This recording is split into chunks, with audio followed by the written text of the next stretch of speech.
과학기술이 우리 삶에 미치는 영향력은 갈수록 커지고 있습니다. 따라서 과학기술인들이 연구에 몰입해서 다양한 성과를 낼 수 있는 환경을 마련하는 것 또한 중요한 과제로 떠오르고 있습니다. 네, 이를 위해서 정부에서는 과연 어떤 준비를 하고 있는지 최근 국가과학기술심의회에서 확정된 과학기술인 종합지원계획을 통해서 자세히 알아보겠습니다. 한양대학교 과학기술정책학과 김상선 교수 자리하셨습니다. 안녕하세요. 안녕하세요.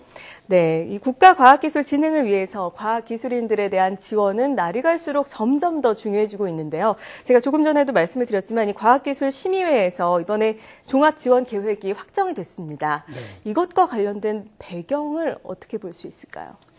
네, 이번 계획의 배경은 한마디로 대한민국을 빛낸 과학기술과 그 업적을 기리고 예우함으로써 과학기술인들이 존중받는 분위기를 만들고 또 과학기술인들의 어떤 처우 개선이라든가 복지 증진을 통해서 사기를 높이겠다 이런 목적이 있는 것 같습니다. 네. 아시다시피 이제 지금 말씀하신 것처럼 과학기술의 중요성이 점점 높아지고 있죠. 네. 그래서 과학기술 없이는 이제 한 국가나 한 기업의 미래를 보장받을 수가 없습니다. 얘기할 수가 없죠. 네, 그렇습니다. 예전에는 이제 과학기술이 주로 우리나라도 이제 제조업 경쟁력 제고 이런 데 중점을 두었는데 최근에는 그것뿐 아니라 이제 삶의 질 향상이라든가 또는 사회 문제 해결이라든가 또 뭐 국가 안보, 문화, 예술, 체육 모든 분야가 이제 과학기술이 없이는 앞으로 한 단계 나갈 수가 없습니다. 네. 그래서 그야말로 우리가 과학기술 중심 사회에 살고 있다 하는 것이 요즘 이제 우리 사회를 말하는 것 같습니다. 그래서 이번 계획을 통해서 정말 우수한 인재들이 과학기술계로 올 수 있도록 여건을 만들어주고 또 과학기술계에 진출한 그 과학자들이 연구에 몰입해서 정말 세계적인 성과를 내고 대한민국을 과학기술 강국으로 끌리는데 기여하기 위해서 이번 계획이 만들어졌다고 보고 있습니다. 네. 사실 고생은 고생대로 다 하고 인정은 못 받는 요즘 그 일선 과학자들이 많다고 들었습니다. 그러다 보니까 뭐 초등학교 때 로봇 만화라든지 SF 영화 보면서 과학자가 될 거야 이렇게 꿈꿨던 젊은 과학자들이 다시 과학계를 떠나는 경우도 있는데 이번에 동기부여가 확실히 될 것 같습니다. 네. 자, 이번에 확정된 계획의 주요 내용은 어떤 것들이 있습니까?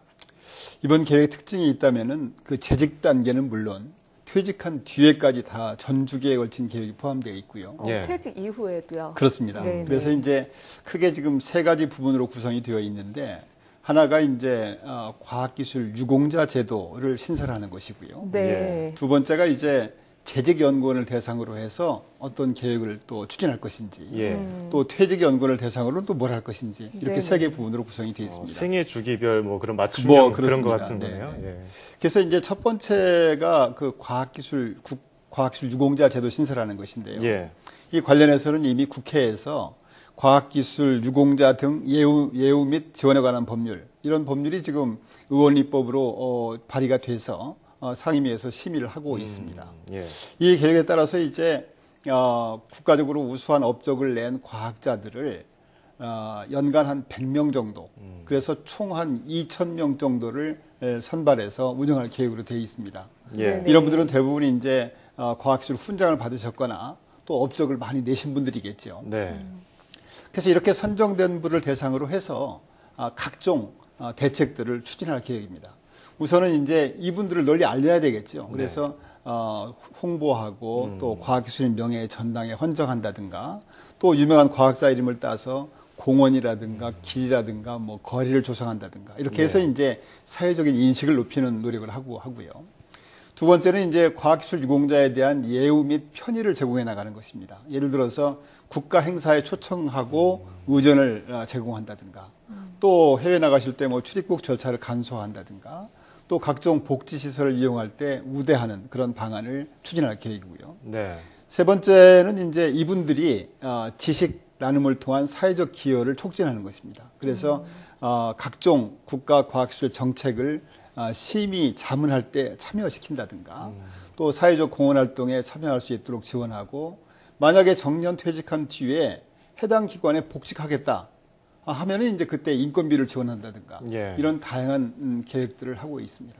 네, 사실 지금 계획을 들어보니까 과학기술 유공자들을 위한 피부에 와닿을 수 있는 실질적인 계획들이 나오고 있는 것 같은데 현실이 돼야겠죠. 네, 그렇습니다. 네, 그리고 두 번째는 사실 재직 연구원을 대상으로 한 대책이라고 말씀해 주셨는데 연구 현장에서 정말 일선에서 가장 연구에 몰입하고 있는 재직 과학기술인들을 위한 대책. 이게 제일 궁금한데 어떤 네. 것들이 나오고 있습니까? 그러니까 이제 과학기술은 결국 사람이 하는 거잖아요. 그러니까 다른 무슨 대책보다도 이 과학기술인들이 연구에 다른 데 시간을 뺏기지 않고 과학기술에 정말 몰입해서 신명나게 연구할 수 있는 분위기를 만들어주는 게 아마 제일 핵심인 것 같습니다. 예. 그래서 미래부라든가 정부 부처에서 지금 많이 노력을 해서 연구 현장에 소위 말해서 그 규제 같은 것들이 많이 없어졌는데요. 여전히 이제 남아있는 규제가 뭔지 그 찾아서 해소해주는 노력을 한다든가 또 연구 자율성을 위해서 창의적인 연구를 위해서 이제 유연 근무제 같은 것들을 도입한다든가 본인이 또 하고 싶은 잘할 수 있는 연구를 하는 여건을 만들어주는 거 네네. 또는 비정규직 문제 요새 심각하지 않습니까? 비정규직 차별 해소하는 문제 또 여성과학자들의 역할들이 지금 많이 늘고 있는데요. 여성과학자들이 이제 출산 때문에 휴직을 해서 다시 돌아올 때 이 경력 복귀가 쉽지 않습니다. 네네. 그래서 여성 과학기술인들을 대상으로 해서 R&D 경력 복귀를 지원하는 그런 다양한 대책들을 강구해서 추진할 계획입니다. 예. 아울러서 이제 과학기술인들의 그 창의적인 연구 환경 조성이라든가 융합 역량을 강화하기 위해서 경력 단계별로 맞춤형 교육 프로그램도 지원할 계획이고요. 이외에도 이제 소중한 연구원들이 불의의 사고를 당하면 안 되지 않습니까? 그래서 각종 그 연구 환경 안전 관리 체제 이런 것도 강화시키고요. 또 과학기술인의 전문 병원을 지정 운영을 통해서 맞춤형 의료 서비스를 제공한다든가 또 공동 보육시설 확충 이런 것들을 포함하고 있습니다. 예, 사실 우리 사회에 큰 도움을 주는 분들이라고 생각해서 이런 것들 당연히 되고 있겠거니 생각을 했는데 사실 이루어지지 않는 부분이 많았군요. 예, 지금 말씀하신 대로 지금 지적사항이 모두 다 이루어져서 이 과학기술인들이 실제로 안정되고 활기찬 분위기 속에서 연구에 몰입해서 우리나라가 과학기술 강국으로 발전하는 데 기여했으면 좋겠네요. 지금까지 한양대 김상선 교수와 함께했습니다. 오늘 말씀 고맙습니다. 감사합니다.